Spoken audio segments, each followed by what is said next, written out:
थांब ना अजून थोडा वेळ, त्याच्या पाठमोऱ्या आकृतीकडे बघत ती म्हणाली. तिला हाताला धरून अलगद उठवत तो म्हणाला, थोडा वेळ करत सूर्यास्त होत आला बघ. चल लवकर घरी पळ बघू. वाट बघत असतील सगळे. ती त्याच्या कुशीत शिरत म्हणाली, राहू दे ना असंच. तिच्या त्या बालिश विनंतीला तो नकार देऊ शकला नाही. पण त्याला स्वतःला आवरायला हवं होतं. त्याने तिला मिठीतून दूर केलं आणि नेहमीप्रमाणे घरामागच्या वडाकडे सोडून आज तो एकदाही मागे न वळता निघून गेला. ती मागल्या दाराने आत आली आणि सरळ मांडीवर गेली. तिथे आई घाबरीबुगरी तिचीच वाट बघत होती. ती येताच आईचा जीव भांड्यात पडला. अगं किती वेळ? आबांना 2 वेळा थांबवलंय मी वर येता येता. चल पटकन तयार हो. आई एवढं सांगोस्तवर खालून आबासाहेबांची हाक वजा आज्ञा आली. सरिता आटोपलं की नाही तुमचं? या लवकर खाली सुमेधाला घेऊन. पाहुणे मंडळी खोळंबलीत. मुहूर्ताची वेळ टाळून चालले. हो आलेच. आईंनी त्याच्या हाकेला प्रतिसाद दिला आणि पटकन सुमेधाला तयार केलं आणि खाली हळदीच्या मंडपात घेऊन आल्या. तिला अविनाशची उष्टी हळद लागली. सुमी यंत्रवत खोटं हसू घेऊन नवरी म्हणून सजून बसली होती. एक विधी पार पडत होता. तेवढ्यात तिने अंगाच्या कोपऱ्यात तिला हालचाल जाणवली. इतक्या लग्नाच्या धामधुमीत फक्त तिलाच तिथं त्याचं अस्तित्व जाणवलं. तिने मान वर केली आणि लहानपणी तिने हौशीने लावलेल्या बहरलेल्या रातराणीच्या झाडाशेजारी उभ्या असलेल्या त्याच्या नजरेला थेट नजर भिडली. तिच्या डोळ्यात केविलवाणी आर्जव होती तर त्याची नजर तिकडंच थंड होती. एरवी अशावेळी तिला हळूवार कुशीत घेऊन समजवणारा तो आज तिला डोळ्यांनीच धीर देत होता. इथे सगळे विधी झाल्यावर ओटी भरण्याचा कार्यक्रम सुरू झाला आणि तिच्यासमोर झालेल्या बायकांच्या गर्दीत तो तिच्या डोळ्याआड झाला. तो कायमचाच. हळदीचा कार्यक्रम आटोपल्यानंतर नाही म्हटलं तरी दुसऱ्या दिवशी लग्न मंडपात न्यायच्या सामानाची, नवरीच्या साजशृंगांचं सामान वेगळं ठेवण्याची, त्यात तिचं सासरी पाठवायचं सामान, या साऱ्यांची बांधाबांध करता करता तशी अर्धी रात्र सरलीच होती. घरच्यांसहित पाहुणे मंडळीसुद्धा कामात व्यस्त होती. सगळे खुश होते. बोलणे, आवाज, हास्य फवारे सुमितच्या वरच्या खोलीपर्यंत पोहोचत होते. पण खोलीत मात्र भयान शांतता होती आणि काळाकुट्ट दाट अंधार. पण समोर असलेल्या त्या एकमेव खिडकीतून येणारी चंद्रकिरणं अंधाराचा भेद करीत खोलीत शिरत होती. त्यामुळे जरा कुठे खोली उजळू पाहत होती. तोच सुमेधाने पडदा ओढून पुन्हा खोलीत अंधार केला. तेवढ्यात जिन्यात पावलं वाजली. कांगण देखील किणकिणली. यावेळी कोण? आई किंवा वहिनी असेल. मी झोपले की नाही ते पाहायला आली असेल, असा विचार करत सुमी लगबगीने येऊन पलंगावर पहुडली आणि तिने पांघरून डोक्यावर ओढून घेतलं. खोलीचं दार उघडून कोणीतरी आत डोकावलं. आई, वंस झोपल्या, वहिनीचा आवाज सुमीच्या कानावर पडला. पाठोपाठ दार ढकलण्याचाही आवाज आला. सुमेधाला वाटलं वहिनी निघून गेली म्हणून तिने डोक्यावरचं पांघरून दूर सारलं. तर समोर आई आणि वहिनी दोघी तिच्याकडे भरल्या डोळ्यांनी बघत उभ्या होत्या. वहिनी बाजूला येऊन बसली आणि आई उशाशी. सुमीनं अलगद आईच्या मांडीवर डोकं ठेवलं. वहिनी तिच्या चेहऱ्यावरून हात फिरवत उदारली. माफ कर बाळा, तुझं प्रेम नाही मिळवून देऊ शकलो आम्ही, पण प्रयत्न करत होतो ग दोघी. वहिनी, तुम्ही तुमच्या परीने सारं केलंत. आता प्रयत्नांचा काळ सरला. झालं गेलं विसरून जा सारं, ती तितक्यात शांततेत म्हणाली. शेवटचं रडून घे पोरी. आई केविलन्या नजरेनं तिच्याकडे बघत म्हणाली. नाही ग आई, रडायचं तोवर रडले, आता नाही रडू येत. असो, आणि म्हटलं ना मी, विसरा मागचं सगळं. चला सगळी लवकर उठायचं आणि हसा, आता लग्न होऊ द्या माझं. हे सांगताना तिची नजर निर्विकार होती आणि आवाज खोल गेला होता. आता यावर बोलणार तरी काय? त्या दोघी निमूट तिथून उठून गेल्या. लग्न झालं. सूर्य अस्ताला चालला होता लग्न समारंभ आटपून सगळ्यांचा निरोप घेऊन आज वराडी मंडळी अविनाशच्या गावी त्याच्या घरी राहणार होती आणि काही दिवसांनी मग अविनाश आणि सुमेधा मुंबईला निघणार होते की मग या गावाशी माणसांशी संबंध संपला, तोही कदाचित कायमचाच. जाता जाता सगळे काही बाई सांगत होते. आई पोरीला सांभाळा म्हणत रडत होती. वहिनी जप जीवाला म्हणत होती. दादाला या दोघी आवरता आवरता पुरेवाट झाली होती आणि आबा ते दूर उभे राहून आसवं टिपत होते. पण गाडी वळसा घेईपर्यंत तिची नजर मात्र त्या वडामागे उभ्या असलेल्या त्याच्यावर खिळली होती. गाडी वळण घेऊन मुख्य रस्त्याला लागली आणि गाडीत तिच्या नंदेची थट्टामस्करी सुरू झाली. तीही त्याला वरवर प्रतिसाद देत होती, पण मन मात्र अलगद त्याच्या ओंजळीत ठेवून आली होती. नुसत्या शरीराने ती त्यांच्यात वावरत होती. शेवटी सगळे विधी व्यवस्थित पार पडले आणि अविनाशबरोबर ती मुंबईला आली. आठवडाभर सगळं उसवत लावत सेट करत वेळ गेला. हळूहळू स्थिरस्थावर झालं. अशीच एका रात्री ती बेडरूममध्ये आली. अविनाश शांत झोपला होता. खिडकीतून चंद्रप्रकाश त्याच्या चेहऱ्यावर पडत होता. निरागस भाव त्याच्या तोंडावर पसरला होता. तिने क्षणभर त्याला न्याहाळलं आणि ती रूमला लागून असलेल्या बाल्कनीमध्ये उभी राहिली. खाली रस्त्यावर गाड्यांची ये-जा सुरू होती. रस्त्यालागतचे दिवे चकचकत होते. मंद वाऱ्याच्या झुळकेने पडदे हलत होते. दूरपर्यंत मुंबई नगरी लकलकत होती, पण तिच्या पुढे मात्र तरतळत होता भूतकाळ, अगदी काल परवा घडून गेल्यासारखा. सुमेधा सर्जेराव शिर्के, डोरली गावाचे सर्वेसर्वा सर्जेराव शिर्क्यांची लेक, सरिताबाई आणि सर्जेरावांचं धाकलं कन्यारत्न, मोठे चिरंजीव संग्रामराव आणि त्यांच्या सौभाग्यवती सुरेखा, असं सुखवस्तू कुटुंब. सर्जेरावांचा साखर कारखान्याचा व्यवसाय होता. त्याचे हिशोबाचे कामकाज पाहणारे रामजी नाडकरजी कारखान्यात आणि घरीही येणे जाणे असायचे. तसे त्याचे घरही सर्जेरावांच्या वड्याच्या मागच्या बाजूला होते. त्यांचा एकुलता एक लेक संजीव आणि सुमेधा एकाच वयाचे, सोबतच लहानाचे मोठे झाले. लहानपणी हातात हात गुंफून गावभर फिरायचे, नदीकाठी भातुकली मांडायचे, राजाराणी बनून खरे नवरा बायको असल्यासारखे वागायचे एकमेकांशी. सुमी संजूला खोटं खोटं जेवण करून वाढायची. संजू कामाला शेतात जायचा, ती शेतात शिदोरी घेऊन जायची. दोघे आंब्याच्या झाडाखाली एकमेकांना घास भरवायचे आणि खेळून झाल्यावर नदीच्या काठावर पाण्यात पाय टाकून दोघे झाडाच्या सावलीत बसायचे आणि संजू त्याची बासरी वाजवायचा आणि सुमी मुग्ध होऊन जायचे. कधीकधी दोघांच्या कट्टी फू व्हायची. मग संजू मुरमुरे शेव देऊन मनवायचा आणि सुमी खुदकन हसायची आणि दोघांनी पुन्हा गट्टी व्हायची. त्यांची जोडगोळी पाहून गावातली माणसं त्यांना राधाकृष्ण म्हणायची. पुढे बालपण सरलं. शालेय शिक्षण झाल्यावर सर्जेरावांनी कॉलेजच्या शिक्षणासाठी सुमीला तिच्या मामाकडे पुण्याला पाठवून दिलं. संजू गावातच राहिला. तो तालुक्याच्या ठिकाणी कॉलेजला जायला लागला. काही काळापुरता दोघांच्यात दुरावा आला. जातेवेळी संजूने दिलेलं मोरपंख जपत त्याच्या आठवणीत सुमी दिवस ढकलत होती आणि संजू तिच्या आठवणीत संध्याकाळी नदीकाठी बासरी वाजवायचा. ते दिनवाने सूर ऐकून ऐकणाऱ्याला अगदी गलबलून यायचं. 3 वर्षांचा काळ लोटला. दोघे ग्रॅज्युएट झाले. हळूहळू संजू वडिलांना कामकाजात मदत करू लागला. सोमवारचा दिवस होता. आज सुमी गावाकडे परतणार होती, कायमची. आज संजूचा आनंद गगनात मावत नव्हता. तो शंभू महादेवाला गेला होता. सुमी आली दुपारची. आईच्या हातचे गरमागरम 2 घास पोटात गेले आणि ती विसावली. संध्याकाळी ती स्वयंपाकघरात आली. आई ओट्यापाशी काहीतरी करत होती. आई ग, संजू कुठे असतो ग? भेटीन म्हणते त्याला, ती पाठून आईच्या गळ्यात हात घालत म्हणाली. संजू ना, तू झोपली होतीस तेव्हा येऊन गेला. आलीस का म्हणून विचारत होता. आता ऊन कल्ली म्हणजे तो असेल त्याच्या नेहमीच्या ठिकाणी, त्याच्या प्रेयसीसोबत नदीकाठी.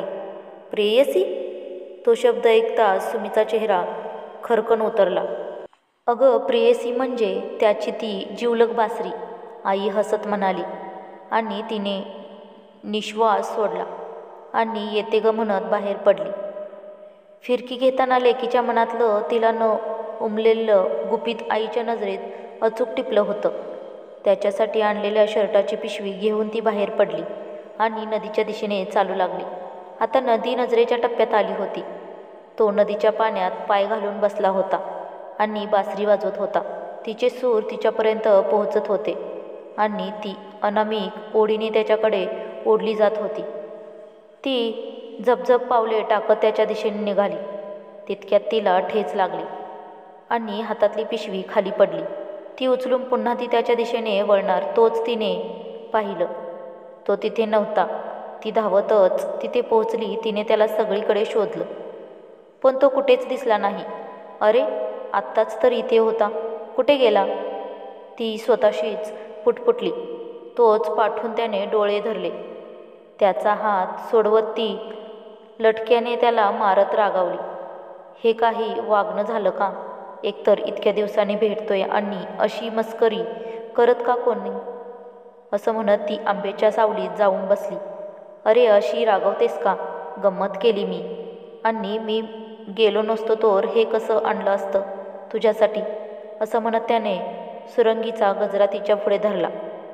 अय्या सुरंगी, तुला अजूनही आठवतं मलाही आवडते ते? असं म्हणत तिने उंचळीत धरून वास घेतला आणि त्याने तो अलगद तिच्या केसात माळला.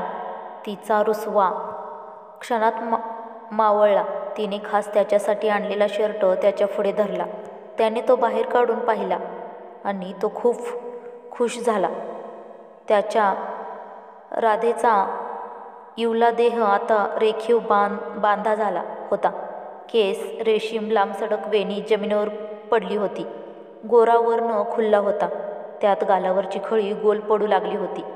तिचा श्यामसुद्धा रांगडागडी झाला होता. लहानपणीचे कोवळे हात तिला संकटातून वाचवण्या इतके समर्थ झाले होते. त्यांनी 3 वर्षाच्या राहिलेल्या मनसोक्त गप्पा मारल्या आणि तास 2 तासांनी आपापल्या घरी परतले. काही महिन्यांनी तिच्या दादाचं लग्न ठरलं.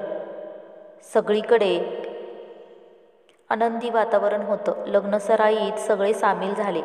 तो सुद्धा घरचं कार्य असल्यासारखा राबला. पाहुण्यांनी घर गजबजलं आणि लग्न व्यवस्थित पार पडलं. वहिनी घरात आली आणि तिला खुश ठेवण्यासाठी जबाबदारी दादाने सुमीला दिली आणि सुमीनेही ती आनंदाने स्वीकारली. तिची वहिनी जवळपास तिच्याच वयाची असल्याने त्याचं लगेचच सूत जुळलं आणि दोघी एकमेकांच्या जिवलग झाल्या. इतक्या की एकमेकींशिवाय त्यांना पानसुद्धा हलत नव्हतं. काही काळ लोटला. संजू सुमीचं नातं ही खेळीमेळीने घट्ट होत होतं आणि एक दिवस संजूने सुमीजवळ आपल्या प्रेमाची कबुली दिली. तिनेही लगेच होकार दिला. सुमीने घरी आई आणि वहिनीला याची कल्पना दिली. त्या दोघींना संजू पसंत होता. वहिनीने दादाला सांगितलं. त्यालाही बहिणीची निवड आवडली. पण प्रश्न होता आबांचा. ते काय म्हणतील? होतील का तयार? पण ते सगळं भविष्याचा गर्भात दडलं होतं. एक दिवस अशीच संजूच्या खांद्यावर डोकं ठेवून नदीकाठी बसलेली असताना आबांनी तिला पाहिली आणि त्याच्या रागाचा पारा चढला. कधी साधं नखसुद्धा न ओरबाडलेल्या त्या फुलासारख्या आपल्या लेकीला त्या दिवशी त्यांनी चक्क चाबकाने फटकावून काढलं. शेवटी दादाने तिला काढून घेतलं आणि वहिनी तिला घेऊन तिच्या रूममध्ये गेली. आई आणि दादाने बोलण्याचा प्रयत्न केला. त्यांना खूप समजावलं, पण ते तयार झाले नाहीत. आपल्या हाताखाली काम करणाऱ्याच्या मुलाशी आपल्या मुलीने लग्न करणं त्यांना पसंत नव्हतं. आपली प्रतिष्ठा त्यांना प्रमाणापलीकडे प्रिय होती. दुसऱ्या दिवशीपासून सगळं वातावरण बदललं. सर्जेरावांनी सुमीला खोलीत कोंडलं. वहिनी आणि आई जायच्या तिला जेवण द्यायला. तिच्या सुकुमार देहावरच्या जखमा अजून भरल्या नव्हत्या. संजूलाही एव्हाना सगळं कळलं होतं. त्यांच्या घरीसुद्धा त्यांच्या नात्याबद्दल माहीत होतं. म्हणून झाल्या प्रकाराने सारे हळहळत होते. रामजींनी सर्जेरावांचे पाय धरले आणि जुना जाणता विश्वासू माणूस म्हणून त्यांची नोकरी वाचली. आठवडा सरला. घरात तणाव कायम होता. संजू येऊन काम करून जात होता. वहिनी कधीतरी संधी साधून 5-2 मिनिटं त्या दोघांना भेटवत होती. एक दिवस सर्जेराव पुण्याला गेले होते. संधी पाहून वहिनी आणि आईने सुमीला खोलीतून बाहेर काढलं. संजूला निरोप धाटला. दोघे भेटले नदीकाठी. तिच्या हातात बॅग आणि त्याच्या हातात चाफ्यांचं रोप. ते पाहून ती अगदी चक्रावली. संजू, काय हे? बाबा घरी नाहीत, चल जाऊ इथून दूर, जिथे कोणीही आपल्या प्रेमाच्या आल्यात येणार नाही. तू नेशील तिथे येईन मी. चल, ती कळकळून म्हणाली. हातातलं रोप खाली ठेवून तो तिच्या जवळ आला. खाली सुकलेला तिचा चेहरा अलगद हनुवटीला धरून वर उचलला आणि म्हणाला, आता बास. आपली भातुकली इथेच पुरे. आपला प्रवास इथपर्यंतच होता बघ. पिल्लू, समजून घे, आपल्या मनापासून दूर, माणसांपासून दूर, त्यांच्या आशीर्वादाविना आपला संसार सुखाचा होणार आहे बघ का? तुझ्या आणि माझ्या घरच्यांनी जपलेली प्रतिष्ठा धुळीस मिळेल. त्यात आबांना एक अटॅक येऊन गेलाय. हा धक्का ते सहन करू शकणार नाही. ते आणि मानी आहेत ते नाही स्वीकारणार आपलं नातं. विसर मला आणि आबा सांगतील त्या मुलाशी लग्न करून सुखी हो. हे बोलताना त्याला अनंत यातना होत होत्या. माझी एक शेवटची मागणी ऐकशील? तुला फूल खूप आवडतात म्हणून हा आणला होता मी चाफा. चल, सोबत लावू आणि आपल्या गोड प्रेमाच्या प्रवासाचा सुगंधी शेवट करू. असं म्हणत तिच्या हातून आणि भरल्या डोळ्यांनी दोघांनी चाफा नदीकाठी लावला आणि दोघे एकत्र घरच्यांना दिशेने वळले. तिला वडाजवळ सोडलं आणि तो मागच्या बाजूने घरी गेला. सर्जेराव पुण्याहून परतले.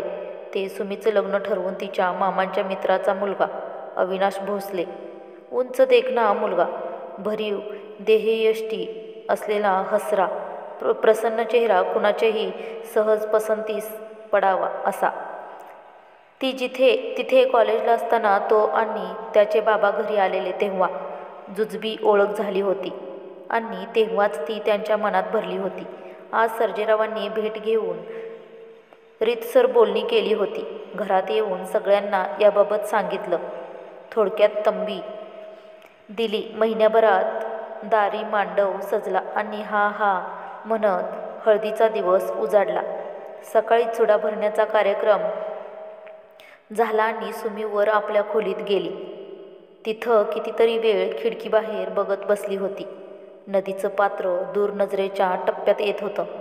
तिथली हिरवाई कधीतरी तिने मांडलेली भातुकली, तिच्या करपलेल्या प्रेमाच्या आठवणी तिला अस्वस्थ करीत होत्या. ती विचारात असताना आई तिथं आली. लेकीची अवस्था पाहवत नव्हती, पण तिचा सुद्धा नाईलाज होता. लेकीसाठी अक्षरशः सर्जेरावांचे पाय धरले होते तिने, पण ते काही वदले नाहीत.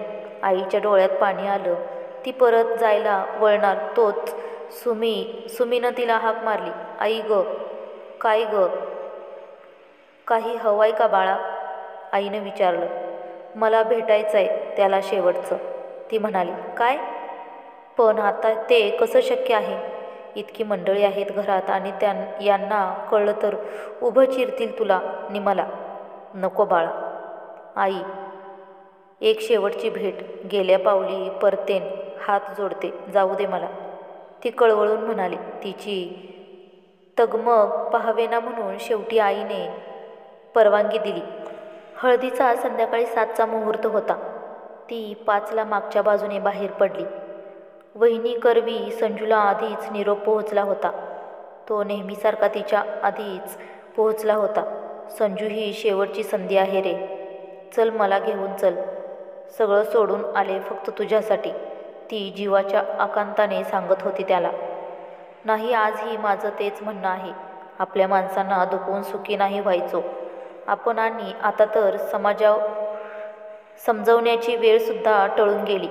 तुझ्या हातावर दुसऱ्या कोणाची तरी मेहंदी रंगले, त्याच्या नावाच्या बांगड्या किणकिणतायत.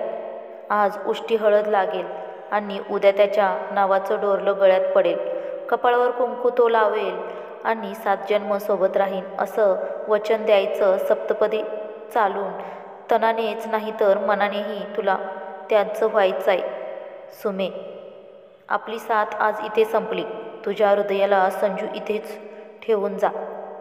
विसर मला, सुखी हो, तो तिला डोळ्यात डोळे घालून सांगत होता.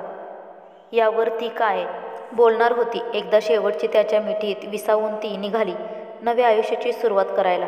त्याने एकदा शेवटचं तिला वडाकडे सोडलं आणि नेहमी वळून पुन्हा भेटू म्हणणारा तो आज मागे न बघता निघून गेला. काय ग, अजून जागी बरं वाटत नाही का? मागे उभं राहून अविनाश तिला विचारत होता. त्याच्या आवाजाने ती भानावर आली. नाही हो, ठीक आहे. मी झोप येत नव्हती म्हणून इथे आले उठून. असं आहे तर आमच्या राणी सरकारांना झोप येत नाही, मग आम्ही काय करू सांगा? गीत गाऊ की वारा घालू?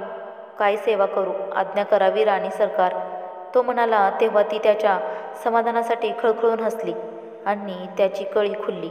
अविनाश बाहेरून एकदम कणखर होता, व्यवहार दक्ष होता, तितकाच मनाने सौम्य आणि निरागस होता. त्याने क्षणात तिला जिंकलं होतं आणि तीही पूर्वायुष्य मनाच्या कुपीत बंद करून त्याच्या सुख दुःखात सामील झाली. कधीकधी तिला वाटे की त्याला सारा भूतकाळ सांगून टाकावा, मग आपल्या भूतकाळाचं सावट त्याच्या सुखी आनंदी जीवनावर नको असा वाटून ती तो विचार दूर सावरायची. काळ सरला. काळांतराने त्याच्या संसार वेलीवर 2 गोड फुलं उमलली. मुलीच्या वेळी पहिल्या बाळंतणासाठी माहेरी गेली तेव्हा समजलं तिच्या लग्नाच्या दुसऱ्या दिवशी संजूनं तो गाव सोडला होता आणि तो कुठे गेला कुणालाही ठाऊक नव्हता. त्याचे बाबा अजूनही त्याच्या घरीच काम करीत होते. आई बिचारी त्याच्या येण्याकडे डोळे लावून बसली होती. पुन्हा तिच्या जीवनात खळबळ उडाली. कुठे गेला असेल त्याने? जीवाचं काही बरं वाईट तर करून घेतलं नसेल ना? एक ना हजार प्रश्न तिच्या मनात उमटले, पण ते पुसून टाकण्यापलीकडे ती काय करू शकत नव्हती. तिच्या मुलीचा जन्म झाला. त्यानंतर 3 महिने राहून ती मुंबईला परतली. मुलाच्या वेळी तर सासूबाई मुंबईला घेऊन राहिल्या. त्यानंतर मुलांसोबत कधीतरी सुट्टीत तिथे जाण्याचा योग असे, पण मुलं मोठी झाल्यावर अविनाश त्यांना सोडून यायचा. त्यानंतर तिचं तिथं जाणं जवळजवळ बंदच झालं. नवऱ्याचं ऑफिस, मुलांची शाळा, कॉलेज या सगळ्या संसाराच्या व्यापात ती पुरती गुरफटली. संसाराचा गाडा हाकता हाकता कधी 25 वर्ष सरली कळलंच नाही. तारुण्य सरलं. केसात वृद्धत्वाच्या चंदेरी खुणा उमटू लागल्या. चेहऱ्यावर 4-2 चुकार सुरकुत्याही दिसू लागल्या. 2 वर्षापूर्वी मुलीचं लग्न झालं आणि आठवडाभरापूर्वी मुलीचे सुद्धा 2चे 4 हात केले. सगळ्या विधी आटपून मुलगा आणि सून सकाळीच हनीमूनला गेले. घरात अविनाश आणि सुमेधा दोघेच होते. दुपारचं जेवण आटपून अविनाश रूममध्ये वर्तमानपत्र वाचत होता. सुमेधा स्वयंपाकघरात आटपून आली. अहो ऐका ना, मला बोलायचं आहे तुमच्याशी, ती धीर गोळा करत म्हणाली. हो बोल ना, पेपर बाजूला टाकत म्हणाला. आधी वचन द्या, मी जे काही सांगेन ते शांतपणे ऐकून घ्याल आणि माझी साथ नाही सोडणार. प्लीज, मी घाबरून म्हणाली. असं काय सांगणार आहेस? नाही सोडणार तुझी साथ, वचन देतो. तिचा हात हातात घेतो तो म्हणाला. तिला थोडासा धीर आला आणि तिने अंतपासून इथपर्यंत सारा वृत्तांत त्याला कथन केला. त्याने थंडपणे सारं ऐकून घेतलं. काही क्षण तिथे शांतता पसरली. तिच्या गालावरून अश्रू खाली ओघळणार तोच त्याने हाताने अलगद तो टिपला आणि मंद हसत म्हणाला. हे बघ सुमेधा, ज्या क्षणी माझ्या हातात विश्वासाने हात दिलास त्या क्षणी तू माझी झालीस आणि माझा तुझ्यावर पूर्ण विश्वास आहे. जे घडलं त्यात तुझं किंवा संजूचा कुणाचाही दोष नव्हता. ती परिस्थिती तशी होती. लग्न झाल्यापासून ते आजपर्यंत तू माझ्याशी निष्ठेने वागलीस, माझा संसार फुलवलास. जरी तुमच्याविषयी हे मला लग्नाच्या पहिल्या रात्री सांगितलं असतंस तरी मी तुला तुझी अर्धांगिनी म्हणून स्वीकारलं असतं आणि लग्नाच्या काही काळ आधी कळलं असतं तर कदाचित मीच तुझ्या वडिलांना समजावून तुम्हाला एकत्र आणलं असतं. पण असो, जे घडून गेलं त्याबद्दल चर्चा करण्यात काही फायदा नाही. तर मी तुला सांगू इच्छितो, माझ्या मनात तुझ्याबद्दल कोणतीही अडी नाही. त्यामुळे झालं गेलं विसरून जा आणि खुश राहा. आज खूप हलकं वाटतंय. माझी एक इच्छा आहे, सांगू का? मी त्याच्या मिठीत विसावत म्हणाली. हो बोल ना, तो म्हणाला. मला एकदा संजूला भेटायचं, पण जर तुमची परवानगी असेल तरच, ती दबकन म्हणाली. अरे हो हो, त्यात परवानगी कसली? आणि मलासुद्धा पाहायचं आहे त्याला, ज्याच्या समजावण्यामुळे माझी राणी मला भेटली. अगं पण तू तर म्हणलीस की आपल्या लग्नाच्या दुसऱ्या दिवशी त्याने गाव सोडलं म्हणून. मग आता कुठे भेटेल तो आपल्याला? तो उत्साहाने म्हणाला. अहो काही दिवसांपूर्वी वहिनीचा फोन आला होता, संजू गावी परत आलाय म्हणून. तिने सांगितलं. ठीक, तर मग उद्याच निघू. जा तयारी कर, तो म्हणाला. ती संध्याकाळ तशीच सरली. दुसऱ्या दिवशी दुपारी 12ला जेवण करून निघाले. 4 तासांचा प्रवास करून गावात पोहोचले तेव्हा संध्याकाळचे 4 वाजले होते. गाव बरंच बदललं होतं. नदीच्या वरच्या बाजूने जाणाऱ्या पायावाटचे रूपांतर पक्क्या रस्त्यात झाले होते. नदीच्या काठावरची हिरवळ अजूनही टिकून होती. अविनाशने बाजूला कार पार्क केली आणि ते दोघे उतरून खाली आले. तिथे बरीच झाडे बहरली होती. त्यात तिथला डावरलेला चाफा उठून दिसत होता. आता तिथे बाग होते. 4चा सुमार होता तरी तिथे जास्त कोणीच नव्हतं. मात्र त्या झाडाखाली एक इसम बसला होता. बहुधा तो बासरी वाजवत असावा. तिचे मंत्रमुग्ध सूर दूरवर पसरले होते. तिने क्षणार्धात त्याला ओळखलं. तो संजू होता. दोघे तिथे पोहोचले. ते त्याच्या मागे पोहोचताच त्याने बासरी वादन थांबवलं. आलीस सुमे, ये, तुझीच वाट पाहत होतो. तो उठून मागे वळत म्हणाला. वृद्धत्व त्याच्याही देहावर खुणा दाखवत होत, पण त्याचं हसरं मुख सारं लपवत होतं. कसं रे, न बघताच ओळखतोस दरवेळी, ती ओघाने बोलून गेली. पण सोबत अविनाश आहे हे लक्षात येताच ती जरा मागे सरकली. संजू त्याच्या जवळ आला तेव्हा तिच्या गळ्यातल्या मंगळसूत्रावर त्याने एक कटाक्ष टाकला. हे तिच्या नजरेतून सुटलं नव्हतं. संजू हे अविनाश माझे. तिची जीभ वळत नव्हती. ती फार अडखडत होती. तिची अवस्था अविनाशने ओळखली आणि तोच पुढाकार घेऊन म्हणाला, मी अविनाश, सुमेधाचा पती. मला तुमचे आभार मानायचेत. त्या दिवशी जर तुम्ही तिला समजावलं नसतं तर कदाचित आज आमचा हा यशस्वी संसार झाला नसता. म्हणून थँक्यू. यावर तो फक्त हसला. तुम्ही बोला, मी आहेच, असं म्हणत अविनाश जायला वळला तेव्हा त्याच्या हातात एक पुस्तक देत तो म्हणाला, आमचं बोलणं होईपर्यंत हे वाचा, म्हणजे बोर व्हायचं नाही. अविनाशने हसत ते पुस्तक घेतलं आणि निघून गेला. दोघे बाकावर बसले, अगदी सगळं विसरून. पुन्हा दोघे चिरतरुण झाले. ती पुन्हा त्याची राणी आणि तो पुन्हा तिचा राजा झाला होता. हातात हात गुंफून आणि त्याच्या खांद्यावर डोकं ठेवून ती विसावली होती. गप्प झाल्या आणि तो बासरी वाजवू लागला. कितीतरी दिवसांनी तो तिची आवडती धून वाजवत होता. इकडे अविनाशने ते पुस्तक उघडलं. त्यात कागद होता. तो उघडून पाहिला. ते पत्र होतं, संजूने अविनाशसाठी ठेवलेलं. तो वाचू लागला. अविनाश, नमस्कार. मी संजू. माझ्याबद्दल सुमीने तुम्हाला सगळं सांगितलंच असेल. कधी काळी आम्ही सोबत मांडलेली भातुकली सत्यात उतरवण्याची स्वप्न पाहिली होती, पण ते काही होऊ शकलं नाही. पण तुम्ही माझ्या प्रेमाला सांभाळत. तिला माझ्यापेक्षा कित्येक पटीने जास्त प्रेम सुख दिलं. त्याबद्दल तुमचे खूप खूप आभार. सुमीसुद्धा समोरच्या व्यक्तीला प्रामाणिकपलीकडे जपते. तिनेही निष्ठेने तुमच्याशी संसार केला. या जन्मी काळजावर दगड ठेवून माझ्या राणीचा हात मी तुमच्या हाती दिला होता. पण पुढच्या जन्मी मात्र माझी सुमी फक्त माझी असेल. तोवर तिची काळजी घ्या. येतो. संजू. हे वाचून काहीतरी अनिष्ट घडेल असं वाटून अविनाश गाडीतून उतरून धावत त्याच्या जवळ आला. पण तिथे तसं काहीच नव्हतं. त्याला पाहून सुमी बावरून संजूपासून दूर झाली.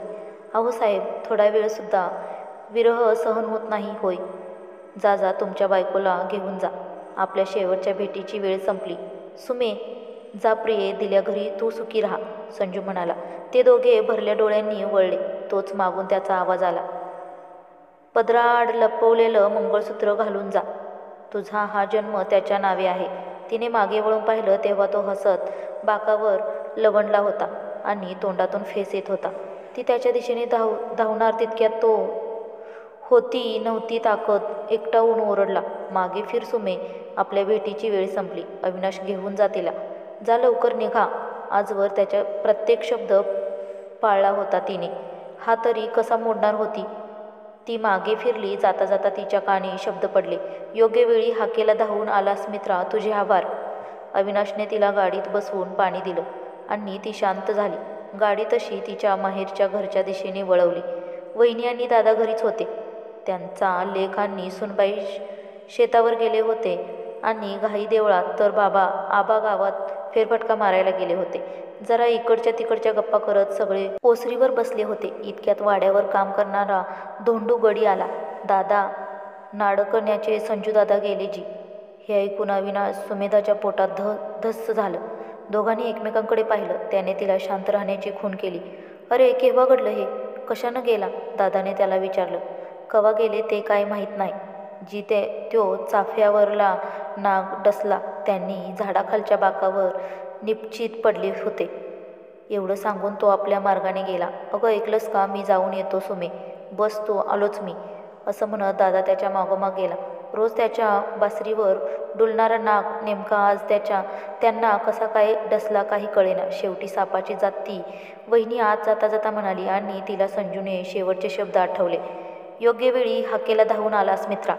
मित्रांनो, ही कथा तुम्हाला कशी वाटली कमेंट करून कळवा आणि आपल्या चॅनलला सबस्क्राईब करायला विसरू नका. धन्यवाद.